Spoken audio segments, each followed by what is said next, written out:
आता पहिली तर मी नेता झालो वाटले. मी नेता म्हणूनच जगत असतो. मी काही असं ह्यानं जगत नाही. I am inborn leader. मी स्वतःला नेता मानतो आणि नेता म्हणूनच मी वावरत असतो.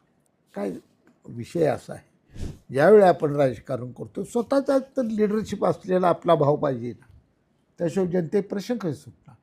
तुम्हीच कमजोरीनं वावरायला लागला, तुम्ही बुजदिल वावरायला लागला, तुमचं मन तुम्हाला का नेतृत्व करताना साथ देणार, नेतृत्व होणार नाही. आणि ह्यात इतिहासाचे अनेक दाखले आहेत. अलेक्झांड्रा एका गुलामबाईचं पोरगा स्वतःला खुदगब्बर नेता म्हणला म्हणून तो जग सम्राट झाला आहे.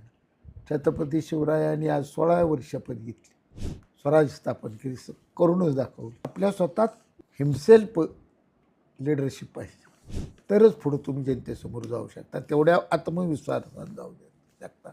जनतेचे तेवढ्या आत्मविश्वासानं प्रश्न होता. त्या प्रश्नाविषयी तुमच्या अंतःकरणात कळकळ निर्माण व्हावी लागते. ती नेतृत्वात होत असते. ती कळकळ समोरच्याला सांगितल्यानंतर तो प्रश्न सुटत असतो.